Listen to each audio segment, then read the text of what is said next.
as you might know, KRAS is a mutation that happens very frequent in pancreatic cancer.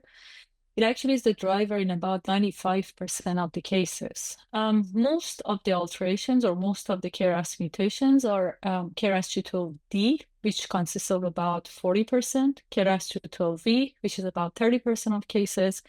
But again, a non-negligible percentage, like 20% of the mutations in KRAS in pancreatic cancer are KRAS G12R. There are certain things that we knew before the research, and there are certain things that we know now. We knew that these alterations can activate the pathway of RAS, RAF, MEK, ERK, or the MAP kinase pathway. The idea is that this mutation keeps the protein in a more active phosphorylated way, independent of the need for the EGF and EGFR signaling. What is known now, and I'm sharing with you this is based on the outstanding research that one of our basic scientists at the Thomas McFall has done. We know that it's rather more complicated with the KRAS because it's not just how they interact with the RAF and the downstream. It is also how they interact with the positive and negative regulators of the MAP kinase and RAS pathway. Naming the SOS1 is a son of 7-1. That is one of the positive regulator of the pathway.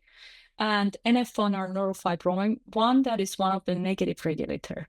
So KRAS G12D and V, they activate SOS1, they inhibit NF1. So not only they can activate MAP kinase through the mutated RAS, they can also enroll the wild type RAS in the same cell, KRAS, HRAS, NRAS.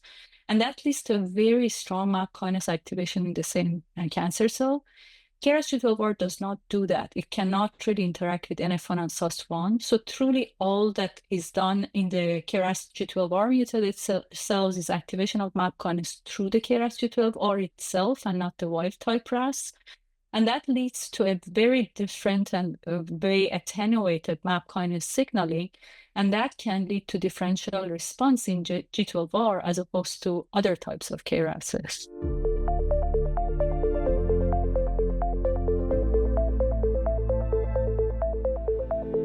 So our study, it was IRB approved. It was a single center observational retrospective study, primarily chart review. So all the patients in our study had comprehensive genomic profiling, frequently through Foundation 1 or Tempus reports. We utilized the molecular tumor board at our center, and the treating physicians tried to identify the best possible targeted therapy combinations for the patients at any given time. And so we reviewed those targeted therapy regimens as part of this chart review. So using the electronic medical record, we looked at patient outcomes, including progression-free survival, overall survival, and then toxicities of the different agents and therapy regimens. And we looked specifically at adult patients who had advanced pancreatic ductal adenocarcinoma, who were treated at one point or another with MEK inhibitors. And that was MEK inhibitors in combination therapies, typically as late-line therapies for metastatic or advanced pancreatic ductal adenocarcinoma. As far as results for our study, so we ended up having 8 patients that specifically had the G12R mutation, but we did look at other mutations, including G12V and G12D.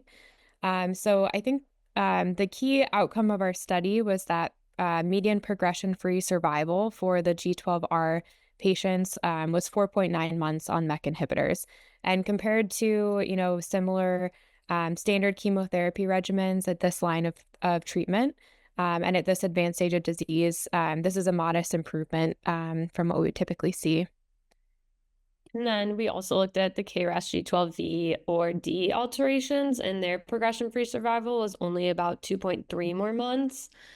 So we do conclude that we believe the role of MEK inhibitors with those with KRAS G12V and G12D altered cases is more limited and modest in the case of KRAS G12R altered patients, especially when used kind of in third line or beyond.